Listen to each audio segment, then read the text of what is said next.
어떤 율법 교사가 예수님께 와서 질문을 했습니다. 내가 무엇을 해야 영생을 얻을 수 있겠습니까? 예수님께서요 다시 역으로 질문했죠. 율법에 무엇이라 기록되었으며 네가 그걸 어떻게 읽느냐? 그러자 율법 교사가 대답을 했어요. 이거는 다 함께 읽었으면 좋겠어요. 내 마음을 다하며 목숨을 다하며 힘을 다하며 뜻을 다하여 주 너희 하나님을 사랑하고 또한 내 이웃을 내 자신같이 사랑하라 하였나이다. 아멘. 여러분, 예수님께서 그 대답을 하자 내 대답이 옳도다, 이를 행하라 그러면 살리라, 그렇게 말씀하셨습니다. 여러분, 영생 얻으려면 어떻게 해야 돼요? 예수님 분명하게 말씀하셨죠. 하나님 사랑, 이웃 사랑 여러분 하면 우리가 영생을 얻는 줄로 믿습니다. 그러니까 신앙이라고 하는 건 한마디로 말하면 하나님과의 관계를 회복하고 이웃과의 관계를 회복하는 것. 그러니까 관계의 회복이 바로 참된 신앙이라는 거죠. 여러분, 하나님하고의 관계가 회복되기를 바라고요. 그래서 하나님을 무엇보다도 더 사랑하는 여러분 되시기를 바랍니다. 이웃과의 관계도 회복되시기를 바랍니다. 그래서 이웃을 사랑해서 하나님께 영광 돌리는 하늘 가족이 되기를 바랍니다. 여러분, 율법 교사는 어떤 사람이에요? 바리새인 가운데 율법을 가장 잘하는 사람이죠. 그러니까 율법 박사다 그러면 되는 거죠. 그러니까 율법은요 눈 감고도 척척 외우고 아는 사람이에요. 자, 그런데 이런 사람들 하나님하고의 관계가 문제가 있었어요. 예수님께서 그것을 여러 성경에서 지적을 하셨어요. 여러분, 그들의 하나님과의 문제가 뭔가 한번 보도록 하죠. 마태복음 23장 5절에요. 다 같이 읽겠습니다. 그들의 모든 행위를 사람에게 보이고자 하나니, 그러니까 사람에게 보이려고 하는 거예요. 하나님 마음을 기쁘시게 하려고 하는 게 아니라 사람에게 보이려고. 자, 마태복음 23장 23절에요. 너희가 박하와 위양과 근처의 11조는 들이되 율법에 더 중한 바 정의와 긍휼과 믿음은 버렸도다. 11조 잘하죠. 그런데 그 안에 내용이 없어요. 정신이 없어요. 믿음이 없어요. 사랑이 없어요. 자비가 없어요. 그러니까 우리의 신앙은요 여러분, 껍데기만 아름다운 게 아니라 그 안에 내용이 아름답기를 바랍니다. 여러분, 예수님의 정신이 있기를 바라요. 예수님의 사랑이 그 안에 있기를 바라요. 자, 예수님께서 결론적으로 마태복음 23장 28절에 이들의 문제점 말씀하셨어요. 다 같이 읽어보도록 하죠. 겉으로는 사람에게 옳게 보이되 안으로는 외식과 불법이 가득하도다 했어요. 그러니까 겉으로는요 멀쩡해요. 근데 외식투성이에요. 보이려고 형식적으로 거칠애로. 여러분, 이거는 참된 믿음이 아니죠. 여러분, 참된 믿음은요 먼저 하나님을 바라보고 먼저 하나님을 의식하고 먼저 하나님께 점수 받는 것, 여러분, 그것이 참된 믿음인 줄로 믿습니다. 우리가 교회에서 신앙생활하다 보면은요 함정에 빠지기가 쉬워요. 여러분, 사람에게 잘 보이려고, 물론 사람에게 요구도 먹으면 안 되죠. 그런데 신앙은요 하나님께 잘 보이려고 그래야 돼요. 그게 우선이어야 돼요. 여러분, 사람 의식하기보다는 하나님을 먼저 의식해야 되는 거죠. 그래서 여러분, 우리가 의식하는 신앙이 아니라 겉만 번들어란 신앙이 아니라 우리의 안이 깨끗하고 정말 내용이 아름다운 하나님과의 관계가 진실한 그런 참된 믿음으로 하나님께 영광 돌리는 하늘 가족 되시기를 주의 이름으로 소망합니다. 자, 예루살렘 교회에 바나바라고 하는 분이 있었어요. 이분은 위로하고 격려하는 은사를 받았어요. 그리고 사랑이 있었어요. 교회 나와 보니까 가난한 자들이 너무 많아요. 과부와 고아들이 너무 많아요. 마음에 감동이 됐어요. 내가 예수님의 사랑과 축복을 받았는데 외면할 수 없지. 그래가지고 예루살렘에 있는 밭을 팔아가지고 전액을 사도들 발 앞에 놓고 사도들이 마음 놓고 가난한 자를 구제하도록 했습니다. 여러분, 진실한 마음으로 한 거예요. 정말 성도를 사랑하는 마음으로 한 거예요. 그러니까 사람들이 얼마나 칭찬하고 존경하겠어요? 얼마나 많은 사람들이 바나바 같은 사람 없어, 바나바 같은 사람 없어, 그러지 않았겠어요?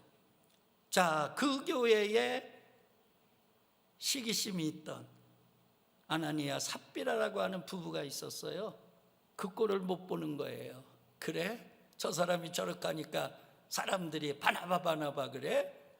나도 좀 흉내내보자. 그래가지고 밭을 팔았어요. 그런데 많은 양을 띄어가지고 집에다 감춰놨어요. 그리고 사도들에게 갖고 왔는데 전액을 갖고 왔다고 얘기한 거예요. 여러분, 베드로 사도가 그들을 책망하잖아요. 뭐라고 책망해요? 한번 사도행전 5장 4절 읽어보도록 하죠. 어찌하여 이 일을 내 마음에 두었느냐? 사람에게 거짓말한 것이 아니요 하나님께로다. 하나님께 거짓말했다는 거예요. 그러니까 지금 현재 하나님 앞에 진실하라는 거예요. 하나님 앞에 속이지 말라는 거예요. 우리가 믿음 생활하면서 정말 중요한 거는요, 하나님 앞에 진실해지는 거예요. 여러분, 진실해지는 건 뭐냐? 내 자신을 드러내는 거예요. 내 교만, 내 고집, 내 허물, 내 부족 하나님 앞에 다 드러내는 거예요. 그리고 의로우신 하나님, 선하신 하나님, 거룩하신 하나님 앞에 엎드리는 거죠. 여러분, 그럴 때 주님이 사랑하시거든요. 여러분, 진정한 순종이라고 하는 게 뭐예요? 납작 엎드리는 게 진정한 순종이에요. 여러분, 우리가 고집 부리지 말고요, 여러분 내 고집 내려놓고 여러분 하나님 앞에, 주님 앞에 납작 엎드리는, 그래서 하나님하고의 관계가 회복되는, 정말 주님이 기뻐하는 그런 하늘 가족이 되기를 바랍니다. 여러분, 이 세상에 고집 없는 사람 있어요? 없어요? 없어요. 나 고집 없어 그러는 사람 보면요, 고집이 더 세요. 고집 없다, 우유부단한 사람, 착해 보이는 사람, 그런데요, 그게 고집이라니까요. 왜요? 여러분, 옆에서요 이 말 저 말 해도요 꼼짝도 안 해요. 날 잡아 잡수 그러고 가만히 있어요. 우유부단이 고집이에요. 그러니까 이 세상에 고집 없는 사람은 하나도 없는 거거든요. 다 자기만의 세계가 있고 자기만의 고집이 있는 거예요. 그러니까 여러분들 인간관계에 있어서도 마찬가지인데, 여러분 고집 부리면요 충돌을 해요. 그래가지고 돌아다니면서 정말 저 사람 고집 세다고, 저렇게 고집 센 사람 처음 봤다고. 그런데 그 얘기하고 돌아다니는 사람 보면은요 지가 고집이 더 세. 그러니까 돌아다니면 충돌하는 거거든요.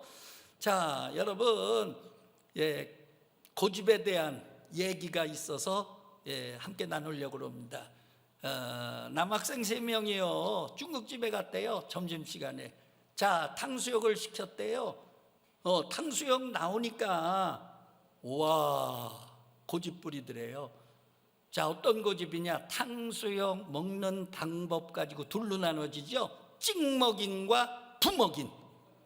웃는 분은 아는 분이고 안 웃는 분은 뭔 얘기하는 거야? 그래서 안 웃는 분을 위해서 설명합니다. 여러분, 예전에는 탕수육을 어떻게 했어요? 소스를 부어서 먹었어요. 우리 세대는 다 버먹었다고요. 그러니까 부먹이냐? 그래야 맛있어. 왜? 소스가 골고루 쫙 묻어야 맛있거든요. 근데 젊은 세대로 갈수록 눅눅해진다고요. 절대 못 붙게 해요. 그래서 탕수육은 찍어 먹어야 맛있다는 사람, 그게 찍먹인이에요.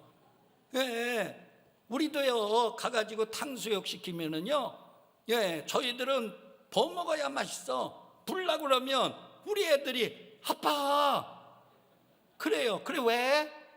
찍어 먹어야 되는데 찍어 먹으면 골고루 안 묻잖아. 아빠 부면 불어. 그래요. 그러면 반으로 나누자. 그래가지고 탕수육 나오면 38선을 닦고 여보 어떻게 하냐? 버 먹어야지. 그래야 내 편 들어. 그럼 내가 싹 부어 반에. 그러면 반 남어. 그러면 니들 찍어 먹든지 말든지. 한 집에서도요 통일이 안 돼. 그러니까 이 나라 통일된다고 하는 거 어려워요. 그거 탕수육 먹는 것 가지고도 하나가 안 되는데. 자, 그런데 탕수육 나오니까 여러분 부먹이니 불려고 소스를 딱 들은 거야. 그러니까 찍먹인 학생이요 딱 붙들더니 야, 너 뭐 하는 거야? 불라고? 찍어 먹어야지. 그래야 맛있어. 아니야, 버먹어야 맛있다니까. 아니라니까. 버먹는 사람이 어딨어. 요새 촌스럽게 찍어 먹는 거지. 그러고서요 얼마나 둘이 고집을 세는지 양보를 안 틀어요. 소스를 붙들고요 붓는다 안 된다 싸움을 하고 있는데 나머지 아무 소리도 않는 한 사람이요 낼름낼름 탕수육 다 먹어버렸대야. 집에 갔대요. 엄마가 물어봤대요. 점심 잘 먹었니? 찍먹이라고 부먹이는요 엄마 말도 마.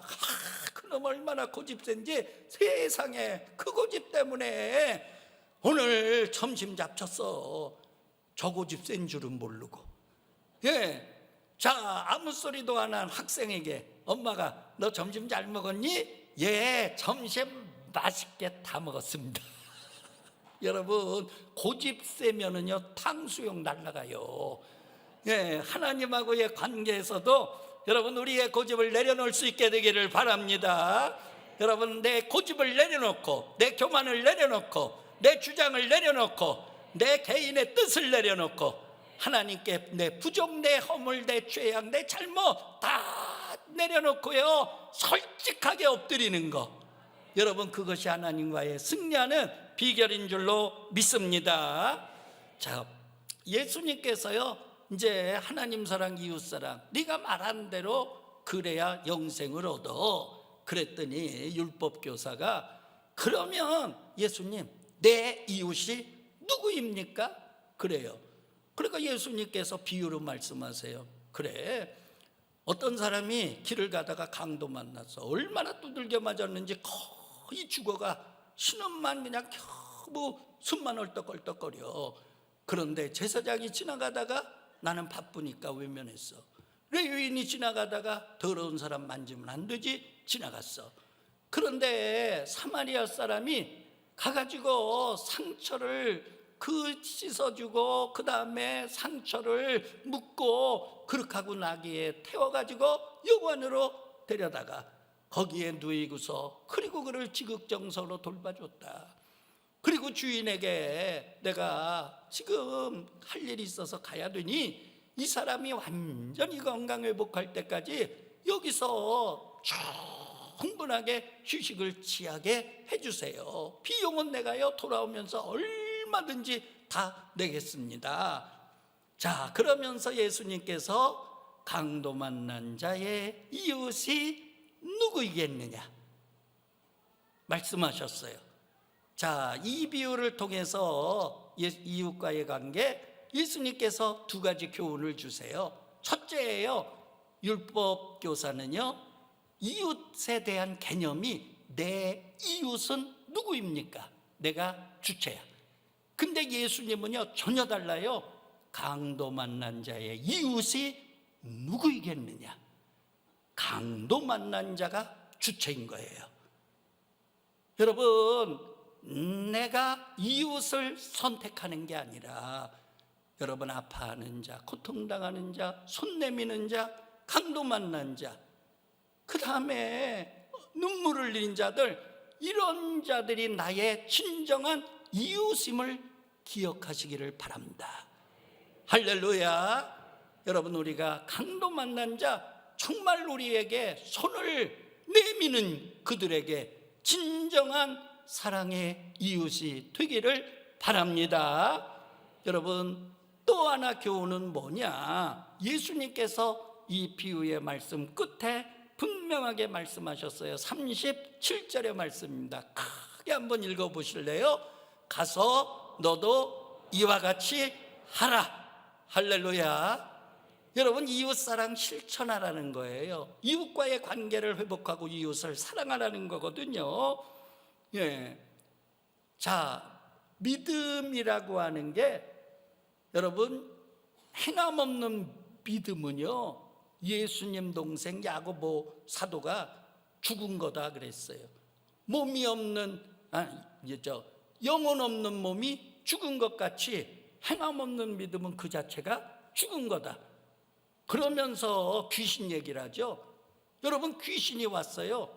행함 없는 믿음, 실천 없는 믿음, 말로만 주여 주여, 입술로만 나불나불, 그런 믿음의 사람에게 귀신이 와가지고 허탄한 사람아, 네 믿음 보여봐.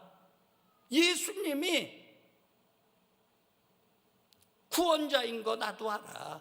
예수님이 그리스도인 거 나도 알아. 그래서 예수님 앞에 나도 벌벌 떨거든.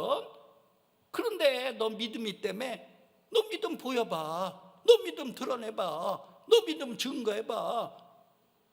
여러분, 그 사람이 아무 소리도 못합니다. 그러니까 여러분, 실천 없는 양심은 양심이 아니듯이 여러분, 행함 없는 믿음은 믿음이 아닌 거예요.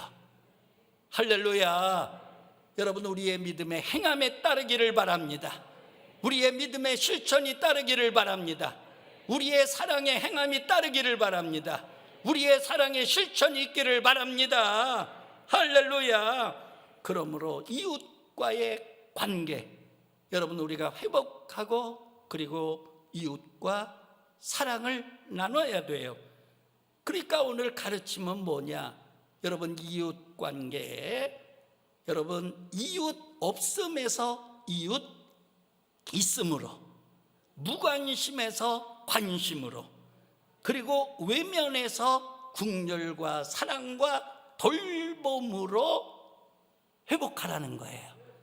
할렐루야. 여러분, 우리의 이웃이 있음이 되기를 바랍니다. 관심이 되기를 바랍니다. 사랑과 배려와 돌봄이 있기를 바랍니다. 그럴 때 우리가 하나님 사랑, 이웃 사랑, 이 두 가지로 영생을 얻게 되는 줄로 믿습니다. 자, 성경 보세요. 두 가지 실천적인 예를 우리에게 말해주고 있잖아요. 예수님 만난 사람, 진정으로 여러분 하나님 사랑하고 이웃 사랑하잖아요. 첫 번째는요, 야곱의 운물, 물길러 나온 사마리아 여인이에요. 이 사람은 남편 5명씩 받고 살았지만 여러분, 갈급한 여인이에요. 만족하지 못하는 여인이에요. 그래가지고 동네 사람들이 손가락질했다고요. 저 여자 상종할 못할 여자야. 아이고, 저거 남편 또 바꿀 건데. 그러면서 손가락질하고 왕래를 안 해. 맨날 나오면 욕해. 그러니까 아침 저녁으로 서늘할 때는 물길러 못 나와요. 그래가지고 남들이 다 자는, 아무도 밖으로 안 나오는 대낮 뜨거운 태양볕 쨍쨍 내리쬐는 여러분 오후 2시에 물길러 나온 거거든요.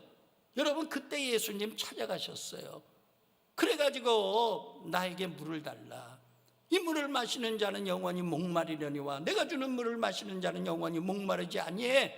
이 여자도 영혼의 갈급함이 있는 거거든요. 세상을 막 살아도요, 영혼의 갈급함은 누구에게나 있는 거예요. 그러니까 이 여인이 그 물을 내게 주소서, 그 물을 내게 주소서. 여러분, 예수님의 생수를 마시게 된 줄로 믿습니다. 여러분, 예수님을 만나니까요, 이 여인의 관심이 육에서 영으로 바뀌잖아요. 세상에서 여러분 예배로 바뀌잖아요. 그래서 예수님, 우리는 그리심산에서 예배하고요, 유대인들은 예루살렘에서 예배하는데 어디서 드리는 예배를 하나님 받으세요. 그러니까 여기서도 말고 저기서도 말고 장소의 문제가 아니야. 서울에서 드리고 부산에서 드리고 천안에서 드리고 그게 문제가 아니야. 하나님께 예배하는 자는 신령과 진정으로 예배할지니라. 할렐루야. 여러분, 우리의 예배가 그런 예배가 되기를 바랍니다. 여러분, 이 여자는요, 여러분 예배에 해답을 얻었어요. 영혼의 생수를 마셨어요. 그러니까 여러분 그동안에 동네 사람들하고 단절하고 살았거든요. 욕도 먹으니까 같이 욕했거든요. 봐보세요. 여러분 예수님 만나니까요, 물동이 버려두고 동네 사람들에게 나갔어요. 그리고 내가 만난 그 일을 와서 봐라, 내가 메시아를 만났도다, 내가 구원자를 만났도다. 여러분 그 여인의 말을 듣고 성경에 보니까 많은 동네 사람들이 예수께 나왔더라. 할렐루야. 여러분 이웃의 관계가 회복된 줄로 믿습니다. 여러분 사랑의 관계로 회복된 줄로 믿습니다. 그 여인 때문에 동네 사람이 구원함을 얻은 줄로 믿습니다. 자, 삭개오라는 사람 있죠? 세리장이죠. 여러분 로마 제국 식민지 시대 이스라엘, 세리장은요, 이건 착취자예요. 예, 동족들 세금 뜯어먹는 자거든요. 그러니까 민족 반역자. 저런 놈은 안 돼. 로마의 앞제비. 그래서 사람들이요 왕래를 안 해요. 사람들 인사도 안 해요. 눈도 안 마주치려고 그래요. 침 빽빽 뱉어요. 이웃하고의 관계가 완전히 단절된 겁니다.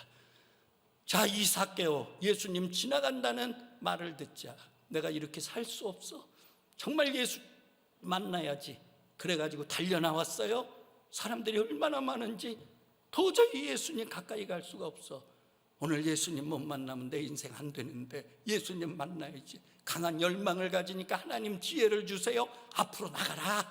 앞으로 뛰어갑니다. 야, 사람들 몰려오면 너 또 밀리잖아. 나무 위로 올라갑니다. 여러분 예수님께서 가다 보니까 나무 위에서요 예수님을 바라보고 만나길 원하는 삭개오를 봤어요. 그럴 때 예수님께서 그 허다한 사람들 중에 삭개오를 보고 삭개오야 내려와라. 내가 오늘 너의 집에 유하여야 하겠다. 여러분 삭개오 인생에 예수님이 들어온 줄로 믿습니다. 그 삶에 예수님이 들어온 줄로 믿습니다. 여러분 예수님 만나고 나니까요 삭개오가 바뀌잖아요. 어떻게 바뀌어요? 예수님 한마디도 안 했는데 제가요 남의 물건 도둑질한 거나 토색한 거 있으면은요 제가 4배로 갚을게요. 4배로. 1개를 뺏었어요. 4개 줄게요. 4개.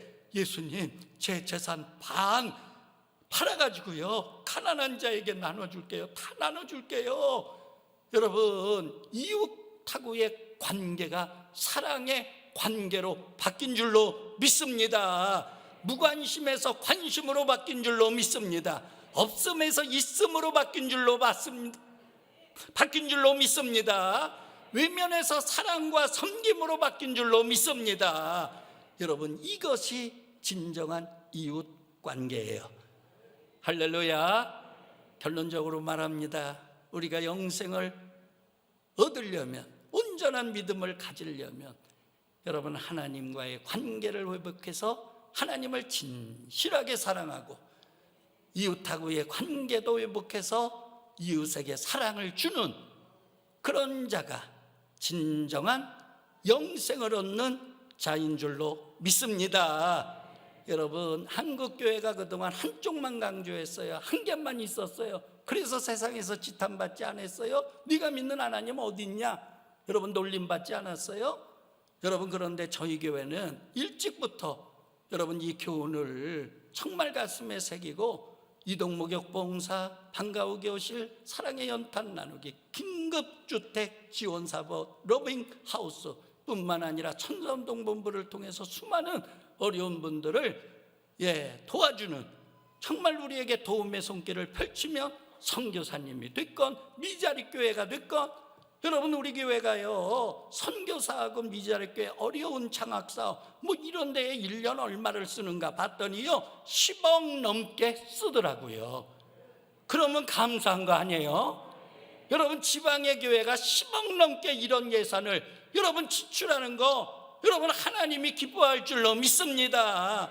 여러분 당연한 거죠. 우리가 자랑할 거 아니에요. 당연한 거예요. 그러므로 여러분 우리 교회는요 균형 잡힌 신앙, 할렐루야.